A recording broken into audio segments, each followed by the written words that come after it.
Hello and welcome back to the Born Radio Gamescast. As always, I'm your host, Ryan, and I'm joined by my lovely cohort of co-hosts, Brett, Hello. Wyatt, Hello. and Alex.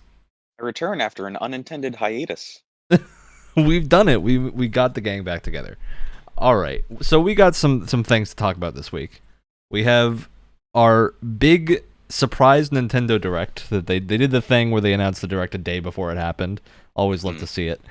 And then we also got some impressions from the Halo Infinite flighting that's been going around. And then we're going to talk about all the big shooter franchises and tell you how they're different and why they should stay different and not all become bad Titanfall. All right, good. Yes. On the same page, great. Let's move on to the big news of the night, because Bobby Kotick did a thing, and we always love when Bobby Kotick. Oh, You know what? Does No, anything. I'm not gonna. Was that thing something other than being charged with? Well, it was being subpoenaed. Okay. So Bobby Kotick has been subpoenaed, which just means he's required now to show up at court to talk about all the stuff that's been going on. But this could lead to more severe consequences. It's not a consequence in and of itself. It's just he now is required to show up to the courtroom and do the thing that you do in the courtroom. So that's neat. In other Blizzard news, their chief legal officer resigned. Oh no. You know what? Fair enough. Look, it's a great mean, call. Can't imagine defending that.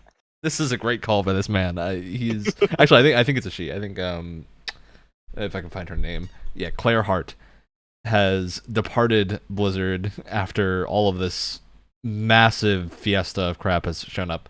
So good on her getting out of here with some amount of integrity, hopefully. The big reason I've heard behind this is that she was about to be put in a position where it was either her job or being truthful to courtrooms, and she was just like, nope, I'm out. See ya. So supposedly this is actually a standard thing that you should do. It's what people encourage you to do if you are a legal officer at a company and something like this happens, is to get out before the major crap fest starts to happen, so you don't get in a bad spot. So this is for personal reasons. This isn't to protect the company. No, it's to get out without looking awful. Okay. I think is the main thing, It's- because because there's no way that this is going to end up being handled well. Yeah. And no matter, obviously, Yeah. whether you agree with it or not, you're the legal officer. You have to handle it.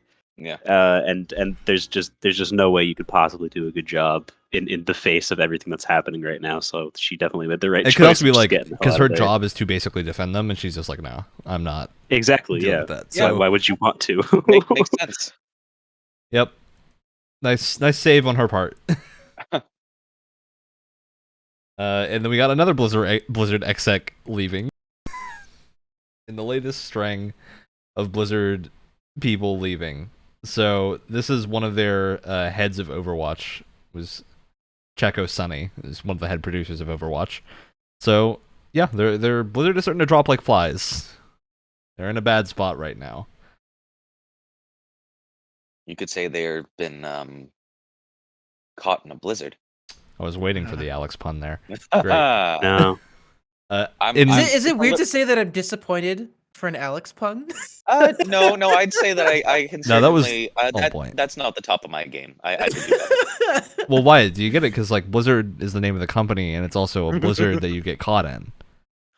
Oh, Yeah, that's what it meant. Oh, okay, I didn't get it before. That makes speaking it speaking of better. jokes, Hasbro has opened a AAA games division. Awesome.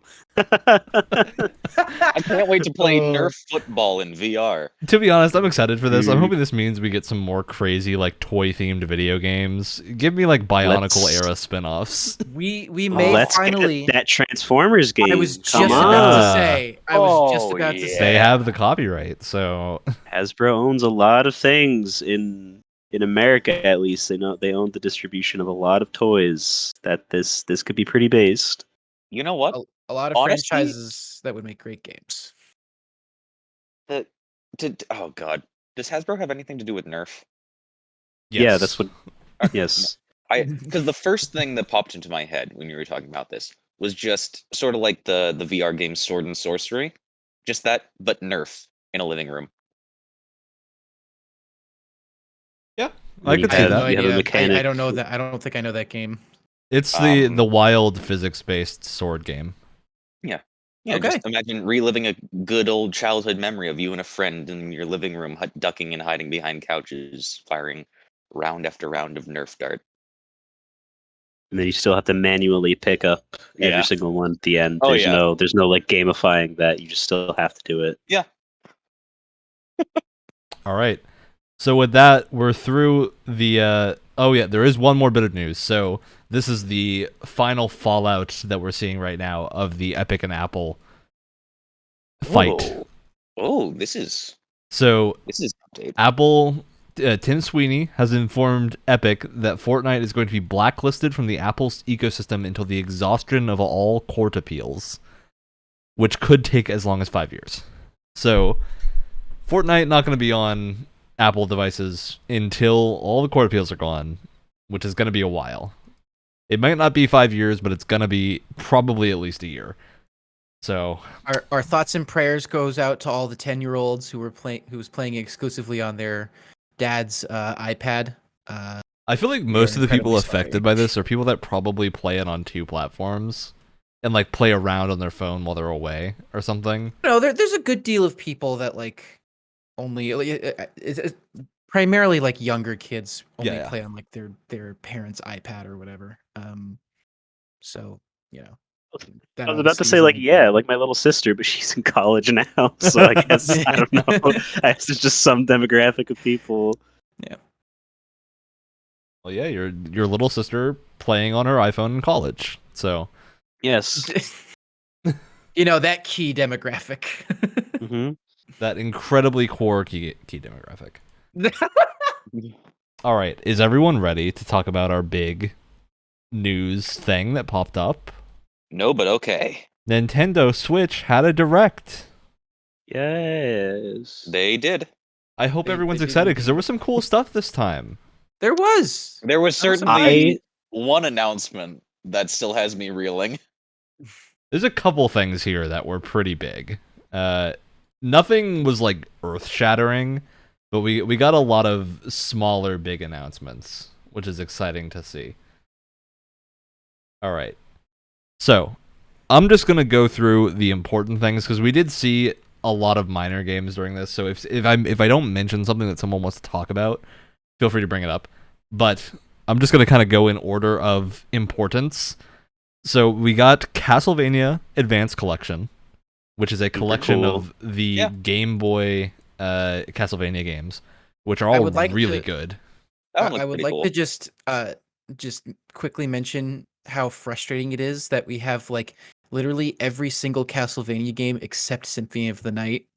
So on Switch, I and have it's heard really pissing me off. apparently the reason for that is because Sony was partially funding the Symphony of the Night port to PS4. That has been the stopping block for it being on other platforms, apparently. I don't know how true that is necessarily. If it is true, it's just like, of course it's Sony. It's true that Sony funded Of it. course. But Also I on wonder if they are the ones Xbone, on the though. stopping block. It is. You can get it on other platforms. It's just I feel like as someone who's interested Switch in would be a playing great spot it's for it. the perfect platform for it. It really, Well, yeah, I'm really not is. saying that as in like it doesn't have to be on Switch. I'm just saying that it's weird that Sony's the reason when it's on I know. the platform Yeah, of their yeah. other competitor. It's very odd. Okay. Those games are great. Moving on past the Konami news. There's not a whole lot to say about those. Oh, I did also forget to mention ActRaiser Renaissance. Yes. So ActRaiser was a SNES game that was one of the first games to do the whole 2D beat 'em up section and then 3D overworld, or not 3D overworld, but 2D top down overworld where you could like build cities and whatnot. I love these games so much. So I'm happy to see ActRaiser is coming out. Although I've heard it has had a rough launch.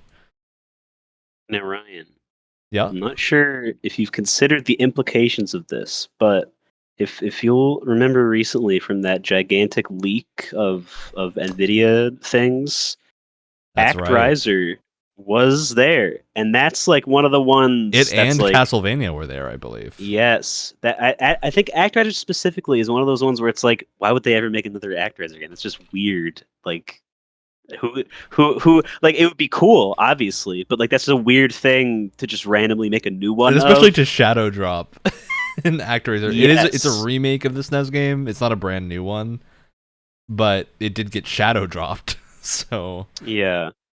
Which makes me believe, makes me hope a little bit for some of those other games that are on that leak. If this one is real, it just gives like other that ones could little be bit real. more. Yeah. Well, I hope you guys like controllers because the Nintendo Switch Online is getting more games, and with them come 2 premium controllers. You can buy your $50 Nintendo 64 controller and 3-button Sega Genesis controller. Yeah. Not So gonna do that. the thing that's really weird is that the Sega Genesis has 2 controllers that you can get. There's a 3-button one and a 6-button one. The 3-button one, for some reason, is like the only one that's ever made available in North America, even though most Genesis games used the 6-button controls. So this to me is just weird, why we're getting the 3-button controller and not the 6-button, especially considering Nintendo is releasing the 6-button controller in Japan. Only in Japan. Yep. So I'm just very confused. It's just another I feel like I have a anytime Nintendo does something Nintendo, I have a very specific like head shake and like eye roll specifically just for Nintendo and their Yep. stupid crap. Well, especially because it's not like actively hurting anyone, but it's just weird. It's like people want to it's give annoying. you money for this, right? It's It's a annoying. very and Nintendo decision. I can't think of a single person that would pick the 3-button over the 6-button. Yeah, there's no. just no logical reason to pick the 3-button unless it's like purely for nostalgic reasons. But even then, it's like, why? That's not. I don't know. It just means I'm not going to use that controller, to be honest. Like, that's the main thing. Yeah. I'm not going to buy that controller because I don't want a 3-button Genesis controller. But if you want your N64 controller, it's coming out, and it does look good. It is a nice modeled N64 controller. So, But it's also modeled with only 3 buttons. well, the N64 controller has 6 buttons. Oh, okay, right. It's an N64 controller and not a Genesis controller. Which I'm also not going to be getting that either. Yeah, I won't either. controller. But I know some people are really into collecting controllers like this, so those people will get a that's kick fair. out of it. Especially because Nintendo Switch Online is getting an expansion pack. Allow me. There's no cams this time around, but allow me to do the head roll and the head roll and eye roll I was talking about earlier. Okay. I mean, this is confusing to me. So the expansion pack right now comes with a small selection of N64 and Genesis titles when it comes out. It's not out yet. It's late October is the planned release window for this. And we're getting some great titles with this. You get Ocarina of Time, and they're porting over Majora's Mask as soon as possible. So that's great. Like, those games are still phenomenal in their N64 iteration. Plus, you get the rewind features and the save states and online multiplayer for all these games. So there's some cool stuff Online here. multiplayer for Majora's Mask? Not Majora's Mask, but like the games that have multiplayer, you can play online. So like Star Fox, you can play Star Fox online. F-Zero is going to be online. And that's great.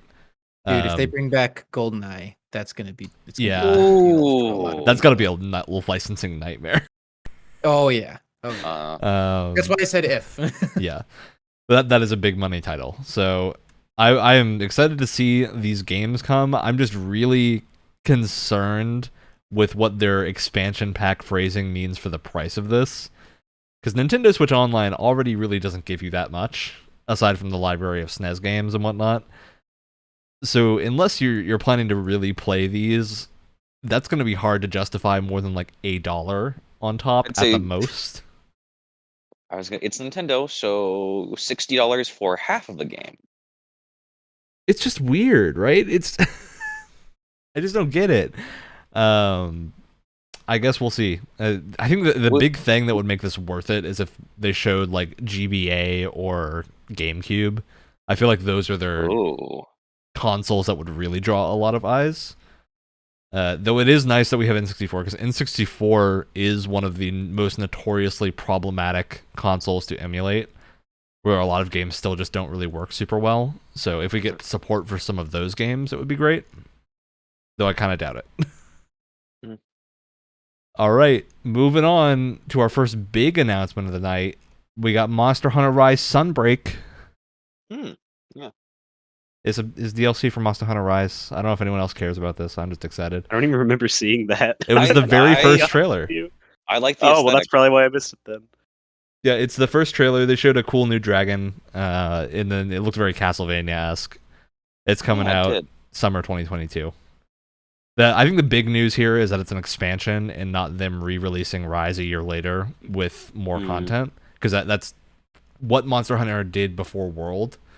So it's encouraging to see that they're sticking with releasing expansions instead of doing the re-release, because it's just cheaper in general, better for the consumer. You get to keep your character and everything. So glad to see that. And Monster Hunter Rise, phenomenal game. So I'm very excited to see that coming out on PC as well soon. Be a lot of fun. All right, Brett, I think I got your game of the show here. Maybe Yoko Taro's card game. Yep. Voice of Cards: The Isle Dragon Wars. Oh, that one's mine too. Yes, God, it that looks has. so cool. It has Mr. Nearman for the music too. Yep. I have the demo downloaded. I've not played it yet, but I've been told that it's very good, and that the whole card thing is just. It's not like a card.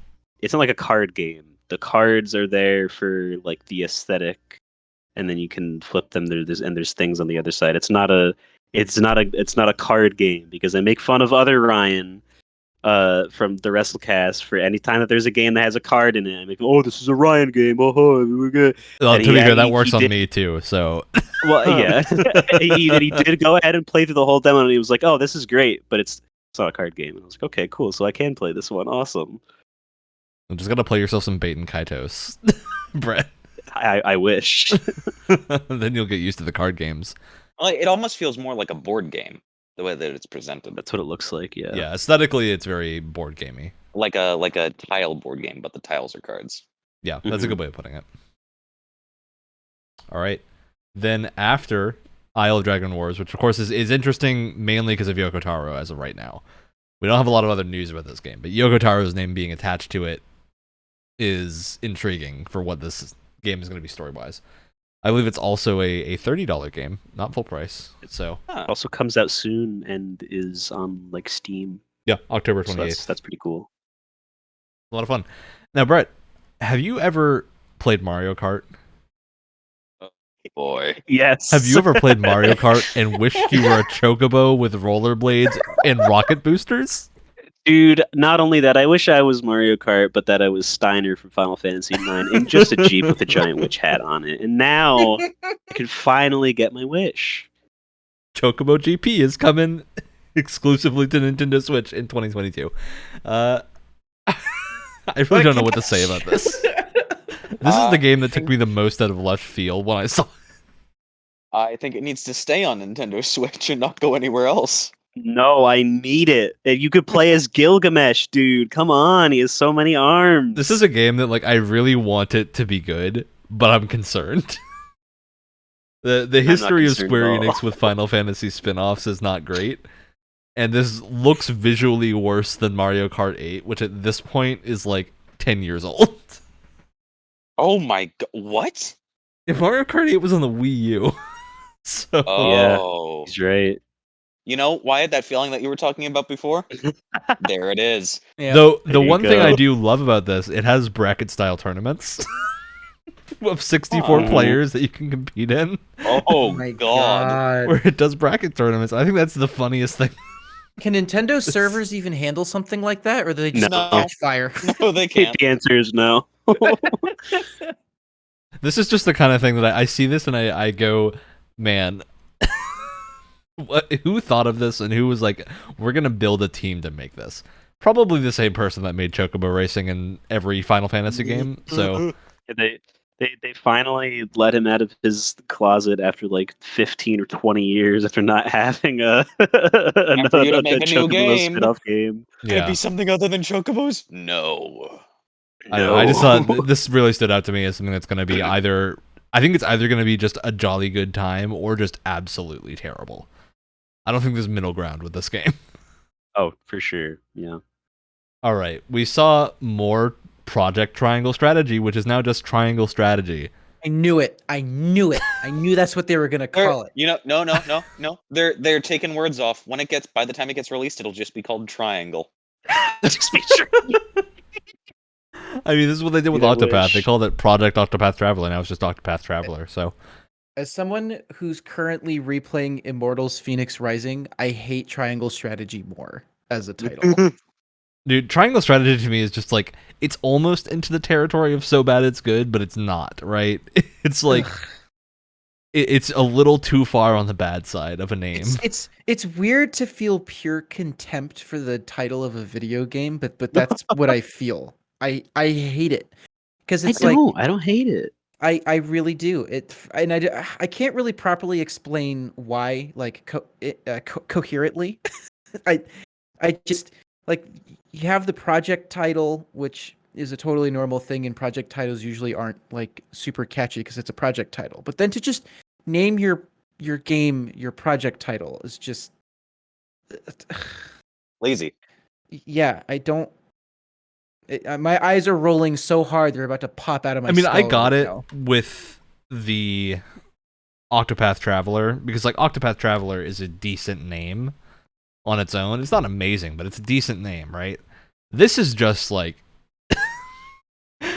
I don't know what to call Triangle Strategy. It feels like a title that was like it just came out of like a random word generator. Like someone like just was so lazy and just did not care about their job whatsoever that they're like, oh, I don't know, let's just go to a like random word generator and just the first two words that pop up, we'll just do that. It's fine. So I don't know. I don't understand. It really pisses me off. Ugh. I don't mind it. I don't mind it that much. I think it's fine. I hate things like Forspoken more, like when you just make up a word. I don't know. Try shape and then noun is a fine. As long as it's not Triangle Strategy Fall, then Oh, I'm God. fine. You know what it feels like? You know what it feels like? Triangle Strategy feels like the name of like a mobile game that like Yeah. like one of those mobile games that you see that is clearly just chasing after some kind of trend and is trying to force its title to be like very similar to like a very popular mobile game. That's kind of what it feels like, if you know what I'm talking about. Yeah. Where it just feels super cynical and like lazy. All right, moving past the name, we'll figure out when that game comes out how bad the name really is when we learn how good the game is. I'm excited from what I saw from this game, especially because they've specifically said they're taking a ton of that feedback from the demo and specifically addressing that, which was a lot of the problems with that demo were just information clarity of you couldn't quite tell like how much damage you were going to deal relative to certain things, and they're working specifically on that, which is always good to see a AAA company actually acknowledge those problems and say they're specifically addressing them.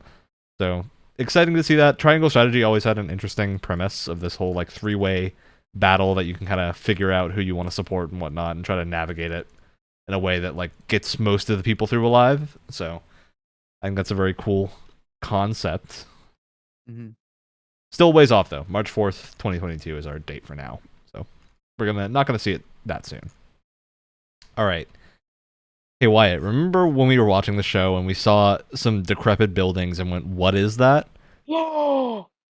It was Kirby, the Forgotten Land. You know what? I Look, think this was my made game of show, to be honest. They made This a looks- post-apocalyptic game for Kirby. If Bayonetta had not been at the show, this would have been my game of show. It looks very good. I have no It attachment looks to adorable. Bayonetta, so Man, you got to play those games. I'm Those are sure games you would it'll- definitely love. I'm sure I will. I just haven't yet. But I've been on such like an action platformer kick recently. Like I beat Kena, Bridge of Spirits recently. I'm going back to play Immortals. So just this was like right up my alley. I loved seeing this. This looks really cool. I gotta give props to the art style for this. It's very cartoony, but apocalyptic cartoony, which is not where I thought a Kirby game would go, but it fits. Yeah, it looks really. I really good. like a good like bright saturated color palette.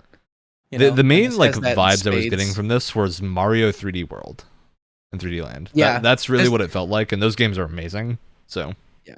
Well, and I haven't played those, but I was getting very like Odyssey vibes as well. Absolutely, yeah. It's the Mario color palette of bright and happy. And in the music too, I kind of reminds me of like that first like that opening area you're in, not the Hat Town, but like the dinosaur stage. Or whatever the it's called, dinosaur island.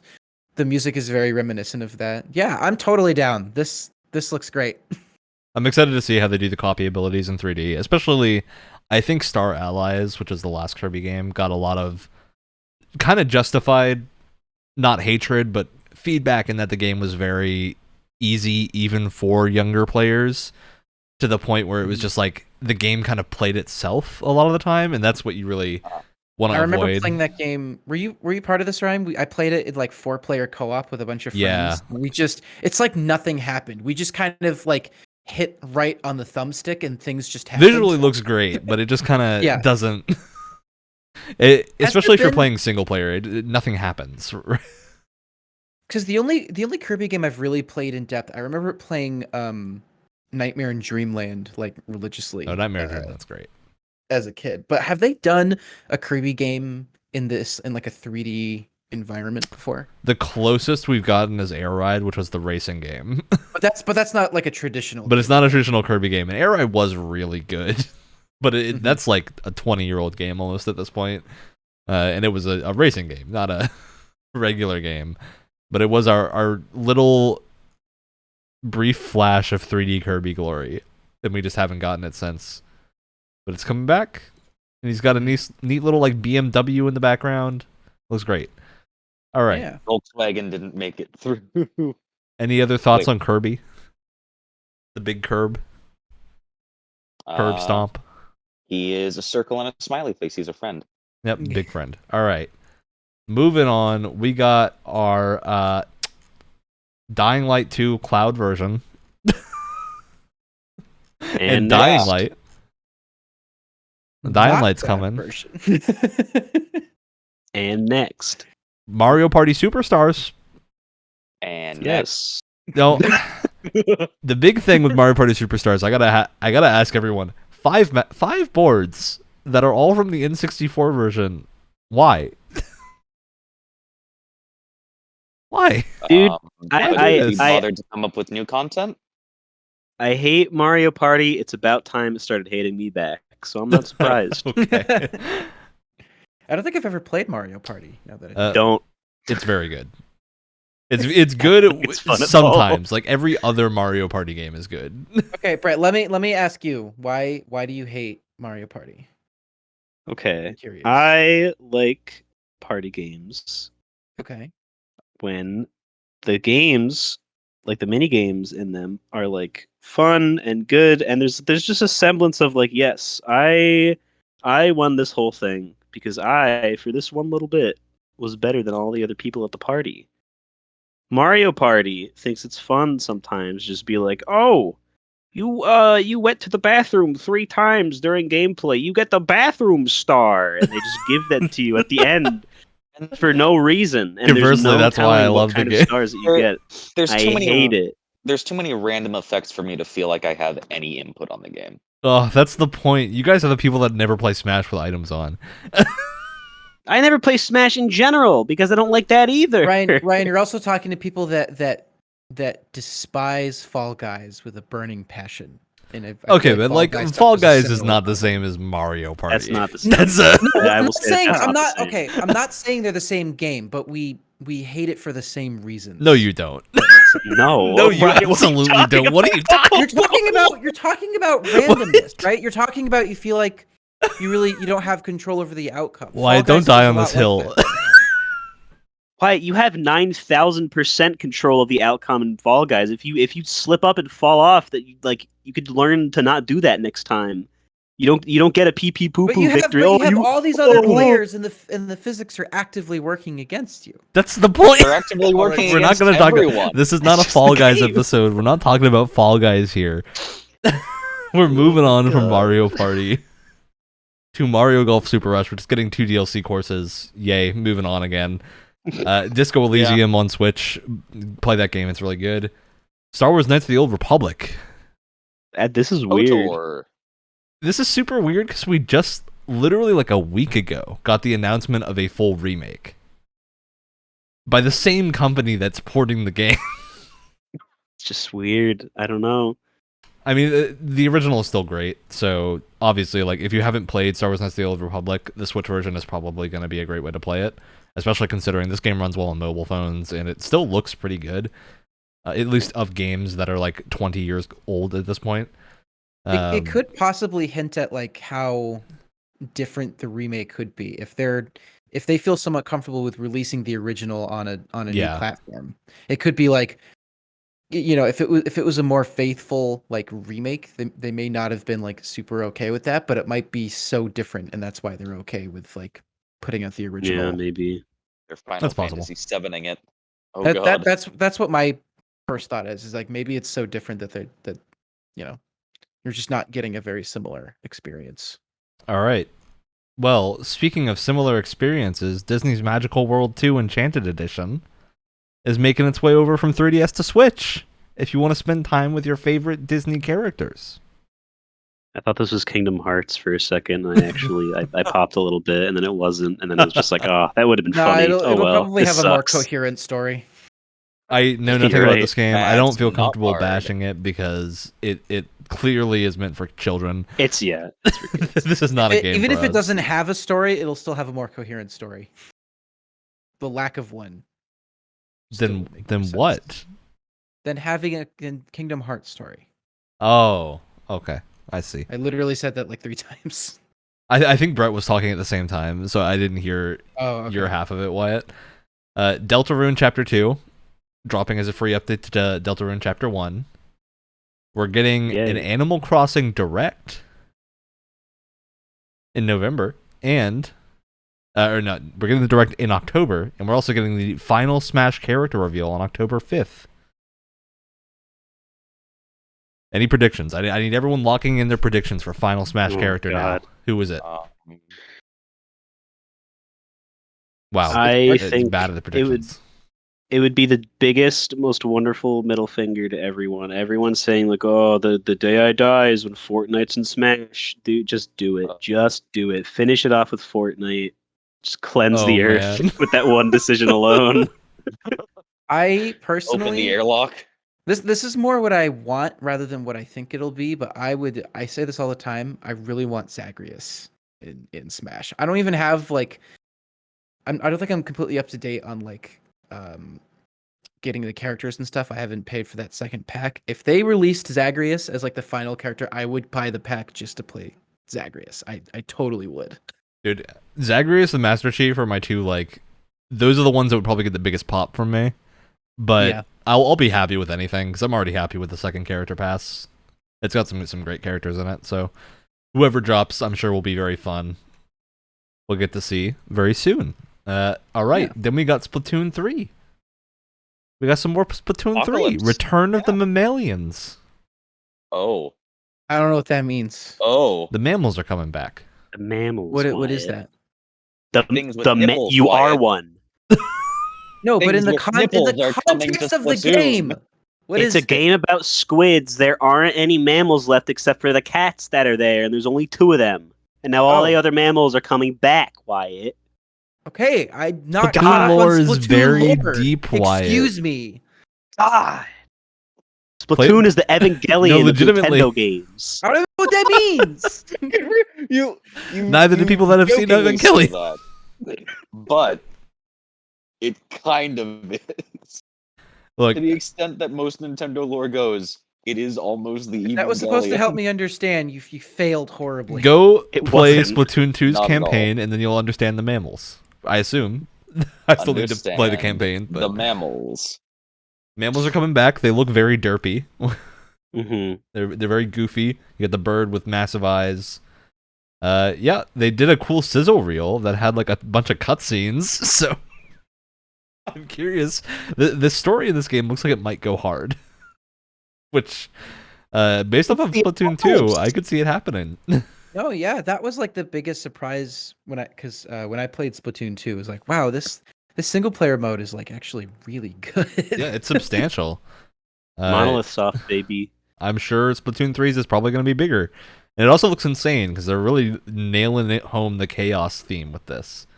Mm-hmm. We just have 2022 as a release window, so no window or date yet, which probably means late 2022. Speaking of late 2022, Bayonetta 3. Yes. Yeah. This is absolutely my game of the show because Bayonetta is always a joy to play, and they showed gameplay with UI in the game reveal. I mean, come on. That didn't do it. I'm just thinking of like when the last time I saw a game's gameplay reveal and it was actually with UI. It's so rare. And there are kaiju battles. Guardians of the Galaxy. Yeah, Guardians of the Galaxy, and the Guardians did it right. So Yeah. it felt very much like that. The major negative point with this is that Bayonetta's VA is different. Oh, interesting. Oh, I didn't know that. She sounds very similar, so I'm not disappointed playing the game, but there was some like Twitter beef apparently with the VA earlier, where someone asked her if she was gonna like be returning for Bayonetta 3, and she was like, "I'm under NDA," but had like a hinting to no, which then confuses me as to why she's under NDA. So we'll see. Strange. It could be they're doing some funky stuff with this, which would be fun, but especially considering this Bayonetta looks very different than regular Bayonetta. She's a lot more flashy, which sounds weird to say, but Because it's Bayonetta. this Bayonetta's Yeah. clothing and style is a little bit different from the Bayo from the first two games. So I'm not 100%. This is my crackpot theory: is they're not the same character, but I have no clue if that's true at all.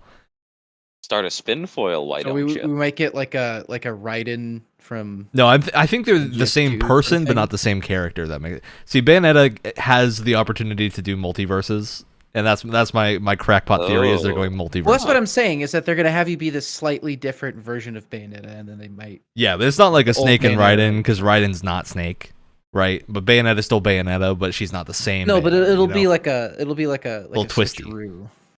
Or in this case, it would be a reverse switcheroo. Yeah. Where you start off as kind of different Bayonetta, and then go. I back just to can't wait Bayonetta. to surf Godzilla down skyscrapers. Yes. Because that was a major thing that they showed and I don't know how this game is running on the Nintendo Switch because I have no idea, dude. My guesses are not well well, dude, have you played Bayonetta 2 runs at 60 FPS? on the Switch. Yeah, and it looks really good. No way. Yes, Bayonetta is insane. It's one of the most well optimized like third party games. Yeah, both games run at crazy. 60 FPS. That's So, crazy. It's really really good. Bayonetta 3, I'm betting, is probably going to aim for that target too, especially because like this looks pretty similar to Astral Chain. In fact, I'd say it looks a little bit worse than Astral Chain. And Astral Chain, I believe, is a locked 30, not 60. So I'm betting they're aiming for 60 again, and maybe it'll drop during like the kaiju battles or something. Mm. But yeah, with a game like Bayonetta, the 60 frames does make a huge difference. So I'm hoping they're still aiming for that, or at least a locked 30 and not like risking the frame drops. Yeah. It looks good. You know, if that's actually footage that was running on the Switch, then I'm confident. Especially because they showed a lot of gameplay. All right, anything else to say about this direct? They do just be making Bayonetta hotter every game. Yep. And I'm just gonna come out and say it. I mean, with a character like Bayonetta, that's the plot progression, you know? Exactly. Yeah. That's the this character is. development. It's one of the times where it's like, no, that's the character. Shut up. Hey, well, she has And enjoy it. more clothing on this time, so That's character development. that's character development. Until you realize it's all hair. Yeah, until you realize, look, it's all hair in every game. Exactly. We did miss. Apparently, there's something Animal Crossing related that has fans freaking out or More something. content. Yeah, more content. There's Okay. promise of something, which So, means the to 5 context to people that, left playing the game, anything. people were like pretty certain about a month ago that they were just going to abandon Animal Crossing, and it's missing a decent amount of content from like New Leaf, the older game. Yeah. Like, still, Animal Crossing is a great game. Like, I would still recommend that game to a lot of people, but it is definitely missing some of the stuff that was in the older games. In return, it's a lot more polished, and it definitely feels really good. But I want to see that coffee shop in this game, please. So, give me the coffee shop, you cowards. Back to Bayonetta for a sentence. I think you guys could say that she really let her hair down in this one. I knew it. I like that knew it. you had to bring us back to Bayonetta for that. Yeah, it took you that long. It took you that long. All right. We also didn't mention there's or maybe we did. There's a Metroid Dread extended story trailer. Look, stop showing us trailers for Metroid Dread and Nintendo, especially story ones. Okay. It's All right. The game's almost out too, so there's not. I was too gonna much more say they if can I show was- before they get into spoiler territory. I was gonna say if I was slightly more invested in Metroid, it probably would have been Game of Show for me because it does seem interesting. And Dude, it's I a think most series people I that are wanna get invested in into. Metroid legitimately want them to stop because Yeah. they've revealed almost too much about that game. Like, it's things like the storm did? missiles probably should They- not have been shown off in trailers and stuff. They do that a lot with a lot of games, I feel. Well, Nintendo usually doesn't. So I wonder if maybe Metroid Dread is just going to be a lot bigger than we're thinking it is. Maybe, But at I the don't same know. point, like, if it isn't, they've revealed too much. So it's getting the Deathloop treatment at the moment. Yeah, but with Deathloop, most of it, having played the game, most of the stuff they showed doesn't really matter. Whereas with Dread, having played other Metroidvanias, I think they showed a lot of things that are probably risky to have shown, especially plot-wise. They've put enough bits out there where if you watch a lot of the trailers, you can kind of link together probably at least half of the plot, from my guess. So, Also, just for the sake of completeness, I'm just gonna say this once so we can move on. I guess there's a expansion pass content thing for Hyrule Warriors. Okay, moving on. I specifically chose to ignore that for a reason. Just for That's just for completeness sake. All right, Just, all as a right, Wyatt. well-rounded. Say we missed it. Okay, I so care about it as much as you do. in other gaming news, and also in the game for the show, Halo does test flights. You know, Yes. where they test flight new things, and this weekend and next weekend are the Halo Infinite test flights. Actually, the previous weekend and the next weekend for people listening to the podcast on once it's released. So we're getting impressions from Halo Infinite's multiplayer. But before we go into those, what I would like the three of you to do, you are now in charge of creating the test program system for Battlefield, okay? And Oh. you've been One mandated, that- you cannot call it a beta test. You can't call it an alpha test. You can't call it a flight. What do you call your flighting program? Ooh. I need to know your turn of phrase for how you advertise your free QA. For this upcoming Battlefield game specifically, I would call it a simulation because it's kind of in That's a that good one. future set in that like futuristic setting. I get I was that. gonna bank off of memes and call it a Sigma test. Okay, could we're just also- leaning hard into the Greek. Greek. Exploit You- the Greeks. You could also Don't take that out of context. you could also call them boot camps, which would be kind of fun. Yeah. All right, Brett, what do you got for us? For a big part of the marketing, I feel like they really like to show off the guys in the flying squirrel suits, and there's a lot of big buildings to jump off of. So instead of Ooh. a sprint or a flight, we're gonna call it a dive. Ooh, Yeah. okay. That's catchy. I could see people wanting to get into their dives. All right. I hope you're all satisfied with your name creations. We're gonna send those off to Dice. Okay. Moving They'll on. definitely Oh. listen to us. So I don't know. Has anyone else had the chance to do any of the flighting? or Infinite the yet. flight, the process of like setting up to be eligible to play the flight is like this really long like process that I'm so busy right now that I wanted to go through and set up the whole thing. And I was like, oh god, I don't have time. It feels for like this. They literally, it- at least on my end, all they did was send me a Steam key that I just put in my account. And It's literally you put in.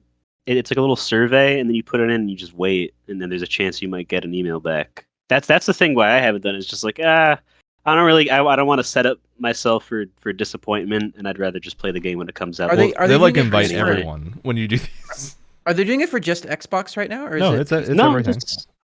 Okay. Because it's crossplay. So I did get into the flight, which most people are in the flight if they made an account and did the thing for it. Initial impressions, it feels like Halo, which was my biggest concern, is that it wouldn't feel like Halo. So That is good. It's satisfying. Now my worry is more, is there going to be a reason to play this over the Master Chief Collection?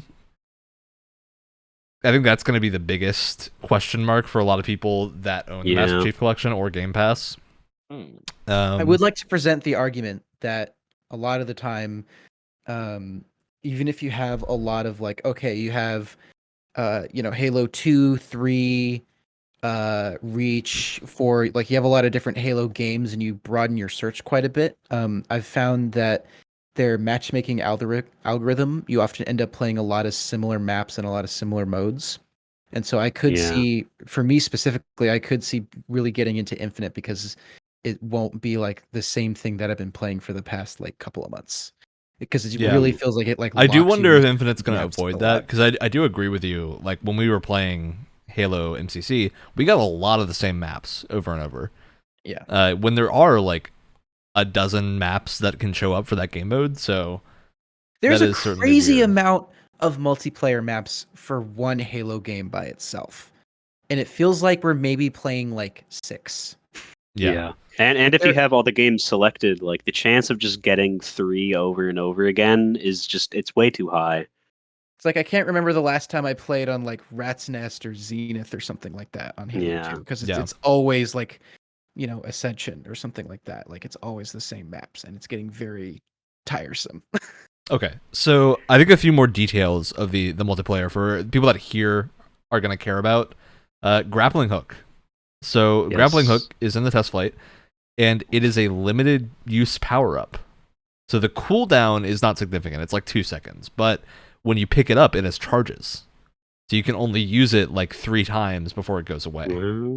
Which is And about it what I was takes expecting. the spot of like your armor ability essentially, so you can't have like an active camo while you have that. So it is like a decision to use it, which is I think that felt like the best solution they probably could have gone for.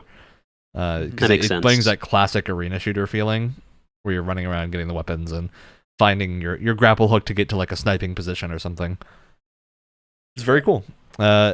The weapons felt good for the most part, though I'm curious to see how the balancing is going to be, because this did have that issue where like it kind of felt like every weapon was doing about the same amount of damage at every range, where it didn't feel like they had enough of an identity to really warrant me using them over a different weapon unless it was like, in a specific situation.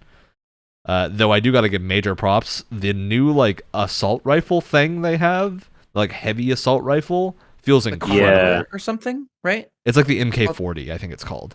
Oh, okay. It's like this. It looks a little too much like a weapon out of Battlefield or something, but the sound it makes when you fire it is great. It has this like heavy. It almost sounds like a bolter from Warhammer.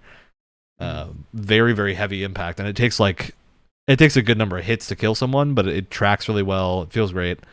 I did have some issues, mostly in just weird stickiness with the controls, where like I'd zoom in and have it would stay zoomed when I took my finger off the button, but not all the time. So it feels like there's a few control things that aren't fully ironed out. But aside from that, gameplay felt good. Loading times were pretty long. This was the other sticking point, is I had it on an SSD. So loading times were pretty bad. Performance was great. No issues with performance at all.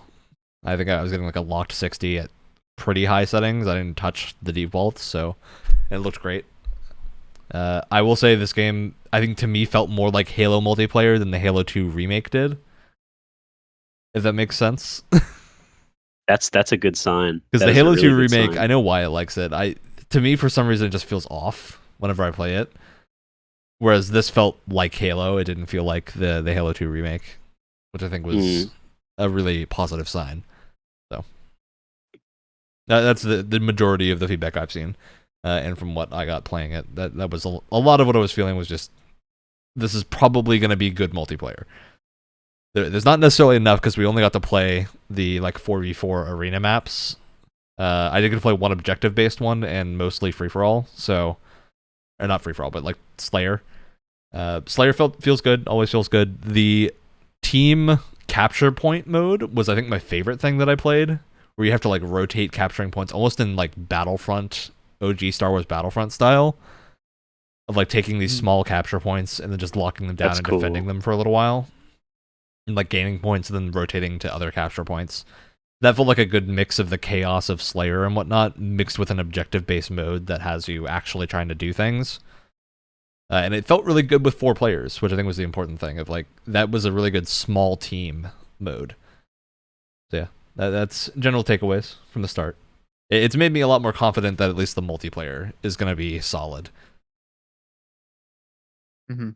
All right, You get to play any of the big team stuff, or is that Big team next is week? next I forgot weekend. that. Oh, okay. Yeah, Never big mind. team is not started yet. So that'll be the next weekend. All right. Anything else about Halo that people are wondering? I don't know. There's it's weird because it doesn't seem like from all the different people that I've been watching play it doesn't seem like it's like a very broken build or anything. Like it seems pretty stable, but then like a glitch will happen like on Critical's stream, like a wet floor sign just like multiplied into like 500 of them for no reason. It's like, what? Okay, that specific thing, I have no idea how that could happen. And I like this is that feels like a I bug will I'd fully find in admit something I worked on. Wyatt, have you yeah, touched like that. Critical lately? It feels like a Rainbow Six bug, and that like from what I understand about engines, like this doesn't even like make sense. But it like at the same time, that sort of thing, like I don't know if it's like pulling in from the maximum amount of those things that you can spawn in a forge mode or something. But that sort of thing kind of like makes me think of like, okay, this is why we're not getting forge on Yeah. launch, because like if this thing can happen like semi frequently, then yeah, it probably. I think that's a good way to put it. Is like the back. core gameplay felt great, but there were enough bugs that popped up to where I get why they need the time. Although I'm not confident because most of the matches I played were fine, and then like one had an issue where, or I occasionally get the thing where like my controls were sticking, which was a little weird, but nothing major aside from that. I didn't see And multiplying floor signs. Yeah, good. Hey, the and this floor got seems really wet. it seems like this is like warranted for actually like this is a thing that deserves to be called a beta. Like they still have like a few months until release, and they're like taking feedback and doing it in like segments and stuff like this feels like a beta or something. It's not like like the COD Vanguard beta is just like, yeah, okay, this is the demo the game's going to be. What I think will be really Pretty much telling is like how this the when it big comes team out. battle next weekend goes. Yeah, Because I think sure. that's where things are a lot more likely to go wrong, is with more players in a match, larger maps and everything. I feel like that's where a lot of bugs will get noticed. We'll see. All right. Moving on to our big question of the night. So we got 3 or 4 big shooter franchises, first-person shooter franchises. Specifically talking about the multiplayer ones. So we got your COD, your Battlefield, your Halo. You can toss in Titanfall / Apex Legends in there if you want. Now, what I want to know is, how do you 3 think these different franchises, like what do you think makes them their franchise, right? What is Halo's identity compared to Battlefield's identity? And how can they stay separate while also still taking elements from each other to make the games better, but not become homogenous? I think for me, for someone who's paid a lot of attention to it, I mean, pretty much my entire life at this point, especially because like that's the first thing that really pulled me into Halo is that I saw Master Chief on a guy's T-shirt in elementary school, and I was like, that guy looks super cool. What is he? Is he from something? Well, oh my god! And I kept like drawing it in my notebook all day because I thought that Master Chief was so sick, and I had no idea what he was. And the kid was an asshole too. He wouldn't even tell me. Oh, But I think really what like the first thing that really sets them apart is the aesthetic and the art style, because even though COD and Battlefield are, I mean, depending on the game, mostly like set in a certain form of like reality or history or whatever, and even though Halo and Titanfall or Apex are both set in sci-fi interplanetary settings and stuff, they're both like you can't really, unless you're like my mom or something, and you're like just blatantly not paying attention, that you can't really confuse Apex and Halo. Like they look pretty different. I kind of see it more with Their the art COD and styles are different. Battlefield.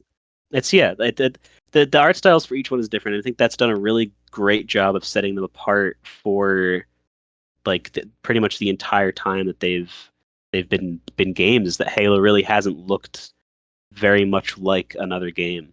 And then that's when it's weird when like you pointed out, Ryan, how whatever the heavy assault rifle kind of looks like it should be from a different game, because it does.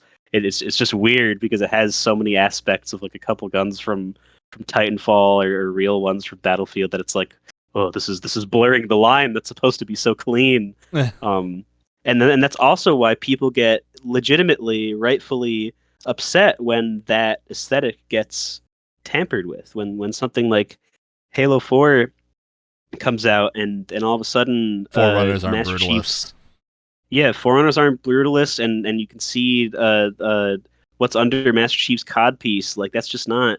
Whoa, What? this is whoa. Yeah, Halo 4 Master Chief doesn't have a COD piece. It's just black. It's really funny. That was the Oh. first thing that people pointed out from that trailer that they showed, is that he didn't have a COD piece, and it's like, oh my god, I can But- never unsee it to this day. But how else is? Never mind. I'm not going to ask.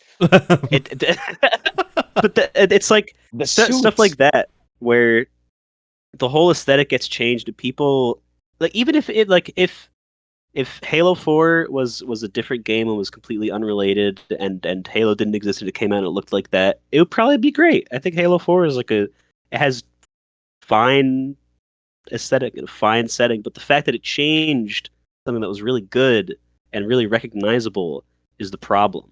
And then you get into a weird point where in like Halo 5 they had the Halo 5 rocket launcher that nobody liked, and they added in the old Halo rocket launcher, but they're still yeah. both there, and they're different weapons, and they have like the same balancing but different like cards or whatever. It was super weird. But that's my big thing for how they remain separate, is that they just sorry. They all four of them look super super unique. I do think one thing that just remind me of from the Halo thing, the Needler behaves a little bit differently in this Yes. new game. Oh. In a way that I think is better. Like it feels a lot more unique, and that it's not just launching needles. It does like a quick burst of 3, and they're very strong homing Oh, this time cool. around, which felt really good. But it's more of a power weapon. Like it is very much the classic Needler of, oh, when you Good. find the Needler, you're gonna go on a rampage for a little while. That's what the felt Needler great. deserves. I do think that's another part of Halo's identity that's very cool, is it has that little bit of arena shooter still left in it, Mm-hmm. whereas none of the other I'm franchises addicted. really have that anymore. Guys, I'm addicted to the Needler. I think everyone's addicted to it. If you're not addicted to the Needler, I think we have a problem. Oh, the pink mist. Gotta get that explosion going on. Yeah, I think a lot of it for me, especially between like COD and Battlefield, to me are the ones that are a lot closer together, where I think Halo has mostly managed to maintain its own identity, aside from maybe 5 getting a little weird with how much movement you had and how often you could access abilities and whatnot, to where it almost felt more like Overwatchy than it did regular Yeah. Halo gamey. But I think with like COD and Battlefield, the big differential there is just how the maps handle, more so than even For the sure. weapon handling. Is just like how big are the engagement spaces you have. What does the squad feel like? Are you in these smaller squads, kind of going about and doing different objectives? Are you in like larger teams, just trying to kill the enemy? Like, what is the main game mode? I think that kind of stuff is what really differentiates, especially COD and Battlefield. And then the zombies. There's not much to talk about with trying to differentiate between COD and Battlefield's art style. They're still, as realistic as possible, mostly gritty military first-person shooters. For me, someone who for some reason pays attention to almost exclusively the single player campaigns of first person shooters, is art style can be the same, but aesthetic can be different. Especially in games. color palette too. Yeah, there's color palette for sure. Color yeah. palette is also, I think, indicative of when a game series first came out, because it Yeah. oftentimes doesn't change. Because I think Battlefield's gone through like phases of blue and orange, but they usually stay within blue and orange. Yeah, as their primary And- colors. and Call of Duty has, for my entire recollection, been gray, brown, green. Yeah, Absolutely. a little bit. Yeah.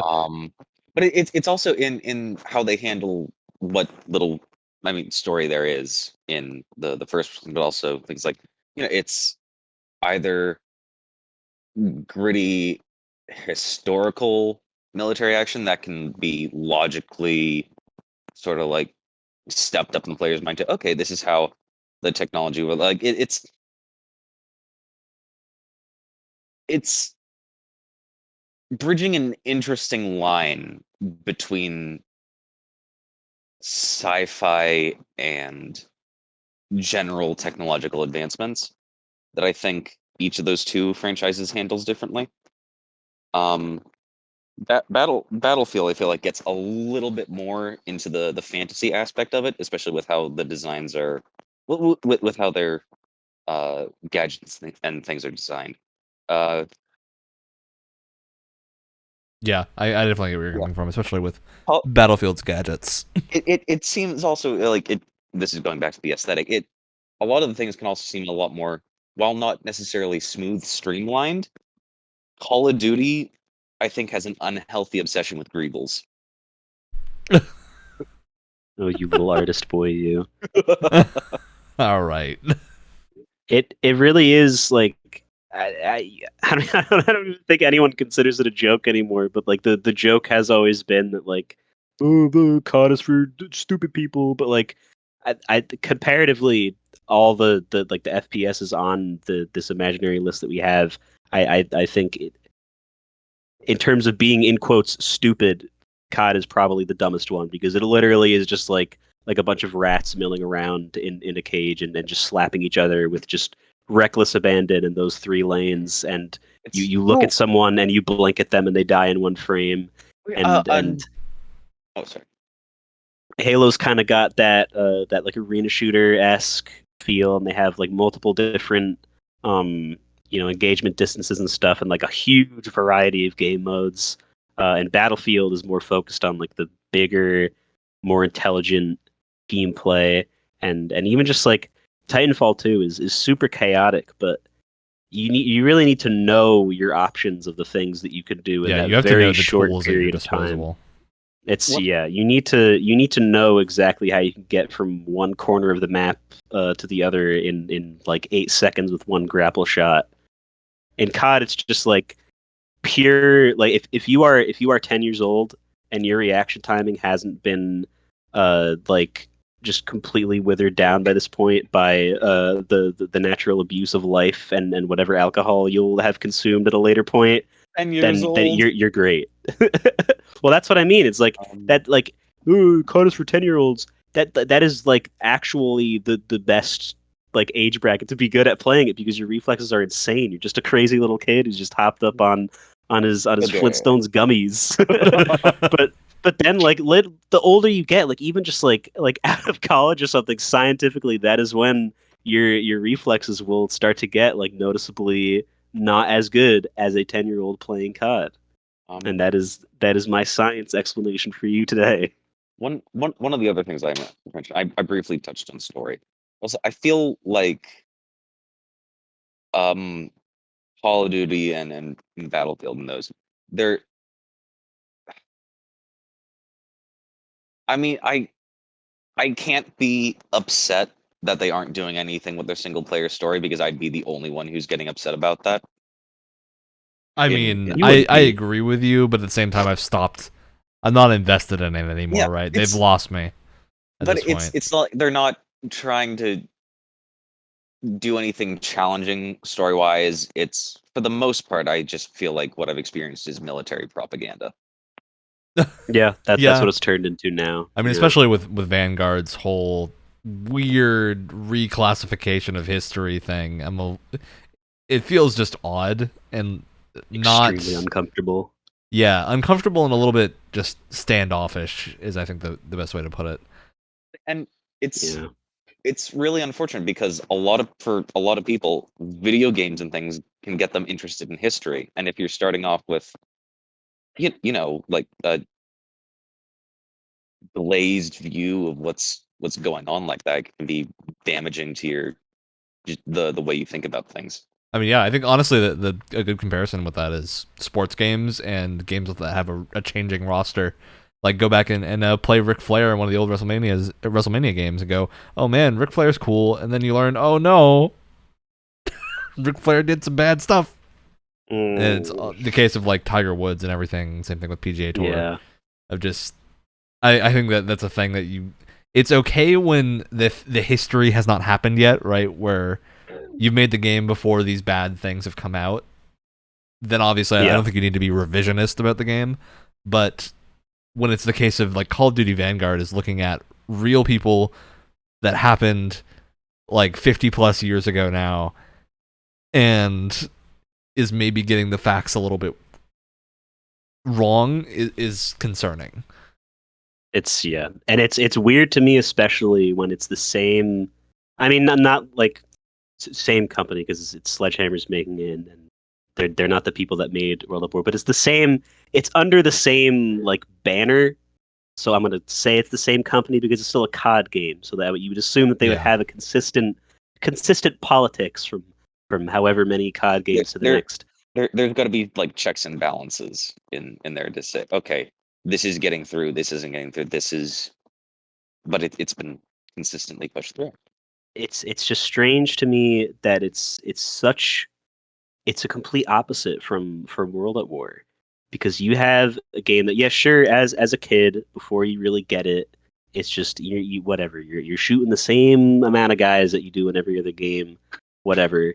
But then now going back to it and really like now I have a super deep appreciation for the history of World War II. I found that part of history really interesting and really brutal and screwed up, and just the things that they put your character through as a player in that game when you put it in that context are just like it's incredible, and they're disgusting and they're brutal, and you're just mowing down people, and then you realize that like I don't know if we should be calling these people these names while we're just butchering them like that. And it's not like oh yeah, isn't that awesome? Like the game is actively wanting you to like think of these things about like maybe us like just completely just running through and butchering all these guys kind of makes us a little bit like them or something like that. I don't know. It's like Like a more I've subtle played a video game. like a more subtle view on the phosphorus bomb in Yeah, Yeah. that was what's weird. that? What was that game? Not like Spec Ops the Spec Line? Ops: The Line. Oh yeah, Yeah. Spec Ops Yeah. the Line. I was thinking about it from COD, not like that. No, Yes. no. Don't think about it from God. Yeah. Super awesome kill streak, but anyway. Anyway, let's not talk Wanna about the see all the historical civilians get significance of that. Yeah. Cool. I don't know. I think it's an interesting point because like Halo still very much has single player as an identity, where Yeah. you sure. always yeah. expect to see a campaign with Halo, and I don't think that's going to go away because part of the reason why people love the multiplayer so much is because they have that attachment to Master Chief as a character, to the world of Mhm. Halo, right? So I think honestly it's. feel like Go ahead, Alex. Halo's I honestly feel like Halo's single player identity has been, much more in the limelight for the past couple of games. Yeah, Yeah, absolutely. because they've tried so hard with it. After 3. Yeah. It's because people care, right? When you get a Halo story wrong, people care more than if you get a Call of Duty story wrong, right? Yeah. To where like the Spartan lock and everything is just kind of almost insulting to the fan base in a way. Exactly. because you're Yeah. taking this kind of antithesis of what Halo is supposed to be and shoving it in everyone's face and like forcing them to play as that character. And it's just, I don't want to. I don't want to do it. So, yeah, I think games need to know who they're for, and generally the big three shooters don't have much of an issue with that. But you can clearly tell like it's hard when you're trying to change your identity a little bit, or maybe capture a new audience, Yeah. and you still want to retain that old audience. And you need to figure out how to toe that line to where you're not alienating your older audience for the sake of new players, because then you've caused another issue to where you don't have that loyal fan base anymore.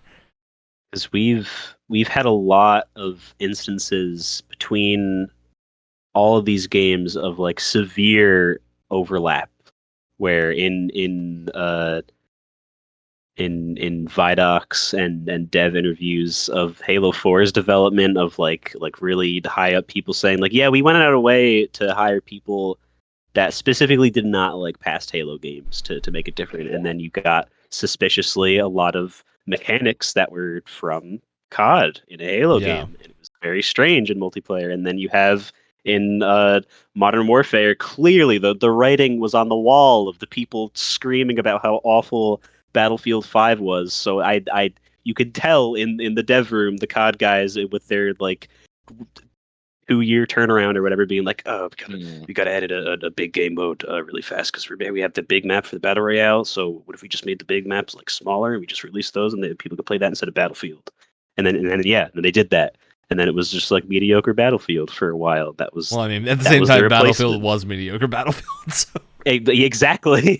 That'll be the one time where it worked, just because the competitor was just floundering so horribly compared to what is, yeah, it's a good attempt, but like compared to like a good Battlefield game, it's just half baked. So it's weird. It's weird and interesting to see where, like, I mean, Halo is a game that went through the 360 PS3 era without becoming a gray brown lump, and then kept being a colorful game, and still, like, at the same time after it came out on the other side, having to be like, how do I be like the other guys so that people don't think that I'm old and sad?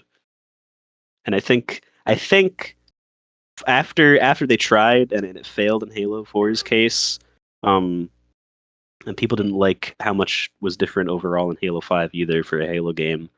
Uh, I think now they're kind of getting it, where it's just like, yeah, we should just kind of do Sometimes what we people love always old did and best. sad. I mean, it's Sometimes like it's old and that's why happy. Diablo 2 remaster is such a Exactly. good remaster. Yeah. They didn't change anything because guess what? Diablo 2 is a great game on its own, so Yeah. you can do that.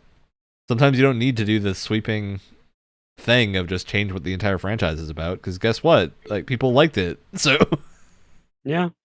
don't be afraid to play to your strengths. I think it's definitely a problem that a lot of shooters recently have had of just like losing that identity for a while, then having these like crises that are very visible to everyone. Yeah. Of like, well, because these are franchises that are like all kind of around-ish the same age. They're getting kind of old. They're about as old as we are, give or take a few So years. they reinvent themselves in the same image at the same time. I'm not, and I don't think Yeah. there's like what's my phrasing? I don't feel like they aren't stealing from each other, but I also think it's just, there's something culturally in the air that keeps them going like that. Yeah. I think because it's weird, especially a lot of the like the big, like, just holy game praise of like biblical proportions usually gets put on Halo, because people always say that it's like it revolutionized the shooter genre. It did so many things new and right. It was like, oh, the first game that did this, or whatever, the first game that did this. And especially me, after going through this segment of my life where I've gone through a lot of older games, and just specifically want to hit the, play the hits and see, like, this is like, oh, finally playing the Metal Gear Solid series, playing the first one, like, oh, this is great. And I'll use that as an example where it's like, I've always had that just assumption where, oh yeah, Halo Combat Evolved, this is like this is cinema. This is primo. This is where games like cutscenes just came into the picture, man. And no, because Metal Gear Solid 1 is a game that exists and it made you feel things for characters that don't have mouths that move. And they have cutscenes with that. And they're amazing. And the more games that I play that are from the time before Halo 1 came out, the more that, not in a bad way, but the more that kind of like perfect golden sheen that Halo 1 was this great game that revolutionized all these things, that did all these things so great, kind of doesn't get so bright anymore. It's a little, I have the same amount of respect for it because it definitely meant all those things for me, but for I think the greater history of games in general, I think at least this totally became a huge tangent by this point of realizing, but the interpretation of what Halo Combat Evolved is definitely was at least definitely overblown for a long time, and I think that there's got to be some kind of different like point of view if you're a dev and you're working on a Halo game and you're like an executive on it or something, and you see people that are like treating the first game in the series like that and wanting more of that. It's like how do you consistently have things that innovate and like change the playing field for shooters all the time and stuff like Is that? And it I think now possible? I don't think so. it's exactly, and I think now they've realized as a skillfully segue this back into the overall conversation that we were having beforehand, is that they just can't. I think they've realized that now, or maybe ever, like those things that they tried were cool to like shake up their own formula, but I don't know. You don't really see too many things just straight up like copying a Halo game. You say things like on the back saying like, "Oh yeah, this is the Halo killer," and it's like came out the year that like Halo 2 came out, and like 5 people on Earth bought it because it came out the year that Halo 2 came out. I think it's the same I thing with like that exact same logic applies to like the whole WoW killer thing that's been said for years and years. It's like yeah, if Halo dies, it's gonna be because of Halo, not because of a different game. exactly, yeah, WoW and will I kill itself. The same for the other big three shooters. Like any of them die, it's on themselves at this point. Anthem killed itself. Yeah. Well, which actually is, I don't know. This might be getting off topic. Well, you got to say it said to it. know if we're. you started. or we could save this for another one. But is the life cycle of a game, is it natural for it to die? I mean, for a franchise, I think it just really depends on the quote zeitgeist of do people still care about it? If they do, and it's gonna make enough money to warrant its own creation, because like that's what honestly it comes back to is can the game support itself if it comes out? Like, can the company survive by making that game? If so, then yeah, keep it around. But I think like there are also games that, because I'm much more of a story focused game. Um, it's different for different genres as well, because there's only so much you can do with some characters before you end up aging them out of the game, retiring them, killing them. And you have to find a way to reinvent the series or let it peacefully go. There's only so many times you can bring Cortana back to life, guys. Please stop. there's only so many times you can play the "Is Cortana evil" card. Like, it's so many That's times so many already. That's so many times is once. Once, but like 4 times in that game, at least. Yeah. It was one game, but it happened like at least 5 times within the game. And the game is only like 20 hours long at the most, and that's if you're going slow. So, yeah. but yeah, I think that's definitely true of like, I wonder what a company like Treyarch or Sledgehammer would be doing if they weren't making COD. Yeah. Right? 'Cause I don't like know. to see what they could do. Because I feel like it would inevitably end up being COD, even if it didn't have the name, right? Especially when a studio's entire identity is, I think, well, God, is it? Is their entire identity I mean, I think COD? they help out Yes. on other games, but basically, right? It's like It's pretty much all COD. it's the same thing with like the Final Fantasy devs. They keep things original by doing different mechanics in every Final Fantasy game, but like COD doesn't do it to that degree. So Yeah. I wonder. I'm legitimately That's curious. the thing. That's the thing with Halo is that at least they're trying something different. Sometimes it might not work and it might be horrible and I might make fun of it for the rest of my life. But at least it's not like the exact same for every single game, only getting more and more streamlined and more dumbed down every single entry.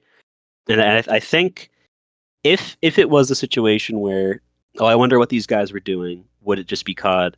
I think even if like what alternate universe they're not under Sledgehammer, like Sledgehammer's the same amount of people, but it's not under Activision or whatever.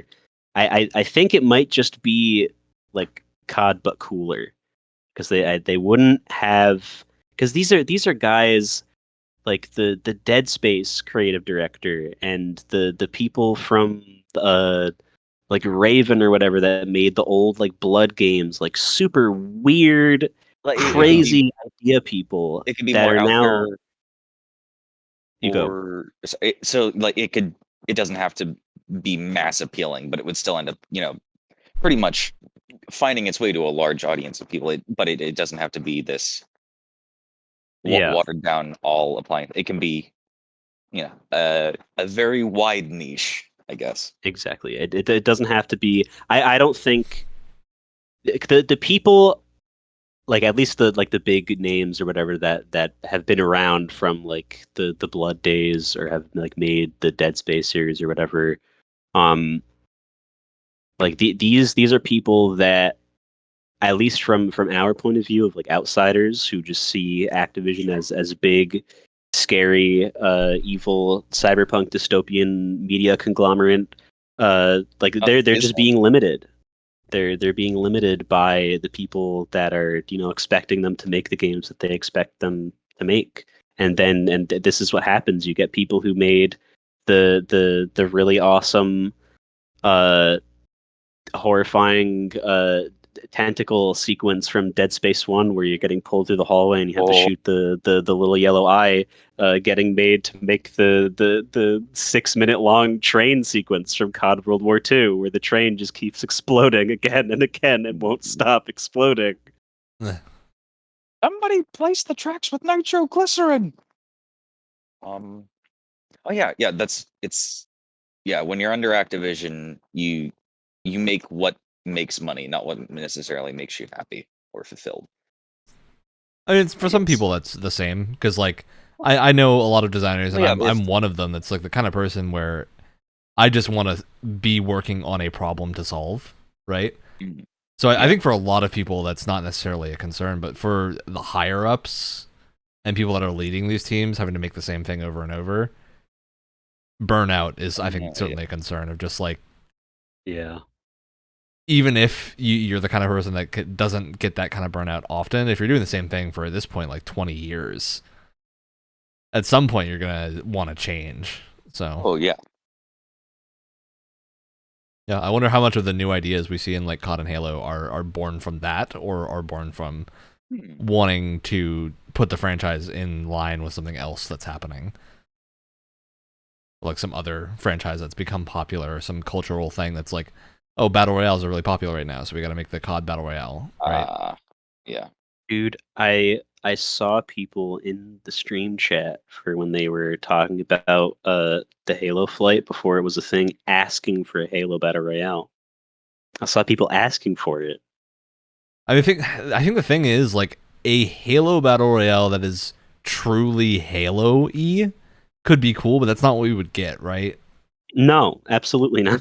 You'd get a Halo Battle Royale that is Battle Royale-y. You No, the Halo Battle Royale you get is everyone playing as the Master Chief skin in Fortnite. I mean, that's why Tetris 99 works, because Tetris 99 is a battle royale that's unapologetically Tetris. So, Yeah. sometimes you And gotta I'll not shy away from what you are. I'll fully admit I was totally one of those guys that went over to their friend's house and in Halo Reach just spent like 15 minutes just plopping some platforms down, in Forge World, and then making a little cornucopia and just spawning a bunch of random weapons in it, and we just played Hunger Games on the middle island. We just Nice. made our own little battle royale game, pretty much.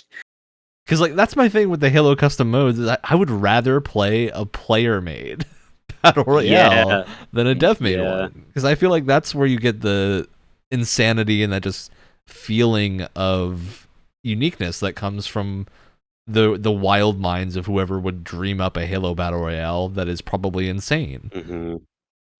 Because then you're still limited by the fact that you're making it within a Halo game. You don't have that fact that like, oh, I'm a developer.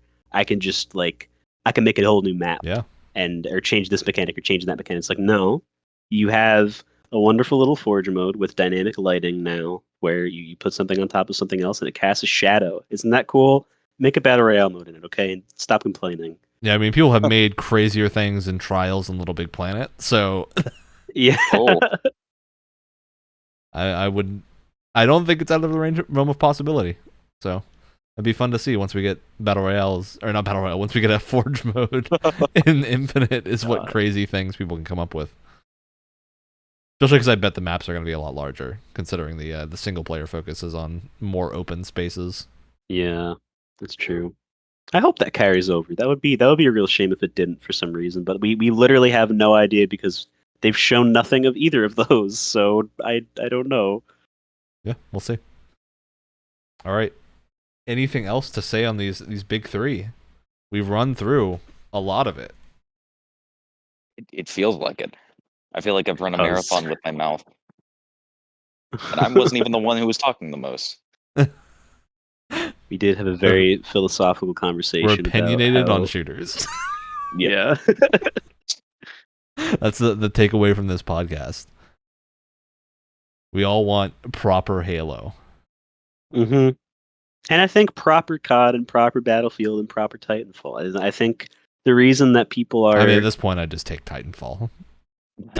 Well, yeah. I just... Titanfall anything. But, you know, we've gotten COD anything for the past, 10 years, it feels like. Where we got Battlefield anything for a little bit there. We might get it again, I don't know. Keep your hopes up.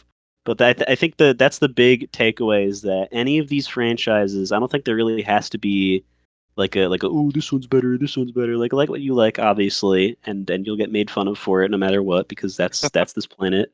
But there was a great period where all except for Titanfall existed in tandem, and it was beautiful, and everyone could play. Exactly. and then the who gives a crap, what if we just made millions of dollars without doing anything nation attacked, and then it all fell apart. But for a while there, they had a really cool competition of just all firing on all cylinders, like Halo 3 and Reach coming out, and then World of War coming out, and then Battlefield Bad Company 2 coming out. There's games that people will look back on forever that play them and be like, these are the best, and they just don't compare to what stacks up now. And they were all coming out at the same time. I don't know if kids that are growing up with these games these days are gonna be in our position in the 002 radio podcast 20 years from now, looking back on it on Halo 5 and saying oh, that was the peak of the series. I wish more games were like that. I wish they stayed with that. That was Halo's identity, man. I don't know. That doesn't seem right. And that's not just because it's the fifth one in the series, but for a lot of other reasons. I don't know. Yeah. I mean, it definitely also depends on genre, because shooters are one of the types of games that tends to have a very game feel focused identity, where every shooter franchise has their own handling, their own. It's like racing games, right? Where everyone has their own little nuances of. Vaguely, they all are very similar, but there's the little things add up. There's in some form of a spectrum, there is Rocket League, which can be considered a racing game. Yeah, you got Rocket League to Gran Turismo, right? Yeah, Rocket League, Burnout, Gran Turismo. So, I think that's the kind of thing where, if I look at Kingdom Hearts, I'm expecting some wild differences between games, with the core theme basically just being we're getting Disney and Final Fantasy characters. And then when they don't bring the Final Fantasy characters, I get disappointed, because that's what I would consider the core identity, right? Whereas you bring something like Final Fantasy, and basically the only expectation with Final Fantasy is Chocobos and someone named Gilgamesh is going to show up. Yeah, And maybe a exactly. crystal So at some point. Yeah, maybe You a know, rock or something. Oh, crystals were all in the 2D era for that. Yeah, it's just the kind of thing where Pretty I'm like, much. with those games, I don't really have a lot of expectations aside from there's going to be a chocobo at some point because Yeah. the franchise can Maybe really on do a race whatever. car. Yeah, I mean, maybe with rocket boots. So, yeah, very very franchise dependent. All right. Any last thoughts on this before we head on to shoutouts? Because we've cleaned through our discussion today. Wow. We hit all we've the gone major through it. I topics. can't think of anything else. Is Wyatt okay? I haven't heard from him in a while. I don't know. I think we might have lost him. Oh no. Something might have happened. We'll have to check in after. Because we would have heard him if he was able Absolutely. to be heard. But I said things about Halo 5 that he absolutely would have replied to in a fashion that I knew he wouldn't be able to, so I Oh, just God. kept talking. I got in the zone. Did we get his opinion on the big three? I think Wyatt has been departed from this. Oh no. Yeah. Discord He is just being blipped out. is being fickle. Oh no. So Got Thanos snapped. with Oh, that, God.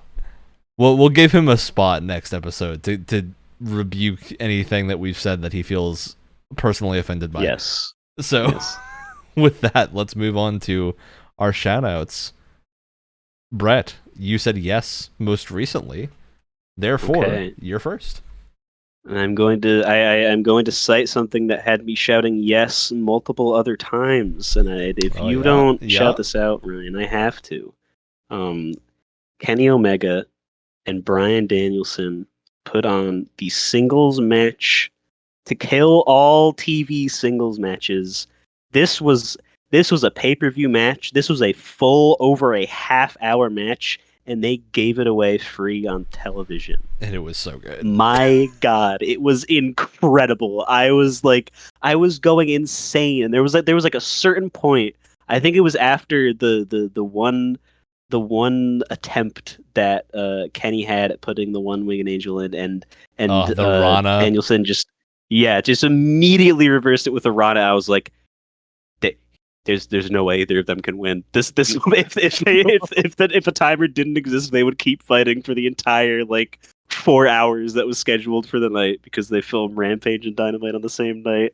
That was so satisfying. Is there somewhere that I can still access this? Oh, Alex, I We'll will show it to you after this episode if you want to see it. Yes. Wonderful. Yeah, it's very good. All right, I will go next, and I'm glad Brett took that because if he didn't do it, I was going to do it. But I do have another game I really want to give a shout out to, which is Forgotten City. I finally got around to playing it. It did a golden sale where it went on sale for like 24 hours, which was nice. Picked it up then. That game is like a proper Paradise Killer type detective mystery, and I've played the Skyrim mod, so I should have known this, but I'm really impressed with how much this 3-person team really managed to do with it. I don't think it's a Game of the Year contender for me, but it is up there in the upper echelon of honorable mentions, and I think it's very much alongside Paradise Killer, one of my favorite weird detective stories that we have from video games. So that's been a great time. Alex, you are our final shout out for the night. Shout out to this unopened Gundam that I still have next to me. That I'm What is wondering. It's the one that you held up in front of me, bragging that you had it already. Which one is it? I forget. That doesn't narrow it down at all. Oh crap! It's blocked by a sticker, and by the wing on the other side. Is there a single side where it is shown? Come on. Wow. Still never figure out how. It shouldn't be this hard. I believe it's Gundam Dynamo. Celestial Dynamis. Being. Yes. Dynamis. Yes. Celestial Yeah. Being. Mobile suit. Dude. Dynamis I'm is a good wondering one. if we are going to do a stream for this, or if I should just rip the band-aid off, so to speak, and build the boy. We will figure that out. Such That a might good be kid. that'd be a fun thing to do, but there's logistics involved with figuring out how to do a Gundam building stream. Yeah. Yeah. Is there something that we have to like avoid with copyright things? Do we have No, to it's just respawn it's more them? figuring out how to structure that so that like people can see the Gundams and also Ah, Yeah. like us might be a talking and whatnot. multi-camera setting, unfortunately. It will be a multi-camera setting. Yeah, That's it'd the be thing. a or nobody would see our faces and just see like cameras pointed at the Yeah. Gundams, or we'd be We show and get telling it those- every few minutes. It's you certainly get doable. those. We could do one of those like short cooking YouTube videos where all you see are people's hands Exactly. Yeah. Yep. That'd be fun. stirring right. the brown sugar. With that, it's time to officially end the show as always. Tuesday mornings on the podcast platform of your choice and YouTube.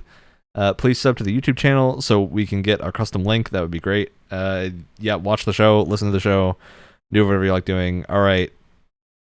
Have fun playing video games, everybody. Thanks. Bye. Yay. Well, we still got 30 seconds until we're by because the outro Oh, has to play. So Oh no. Can't wait for the song to end and then for Wyatt to be like, oh, what? Sorry, I fell asleep. Oh, Oh my. what are we talking about?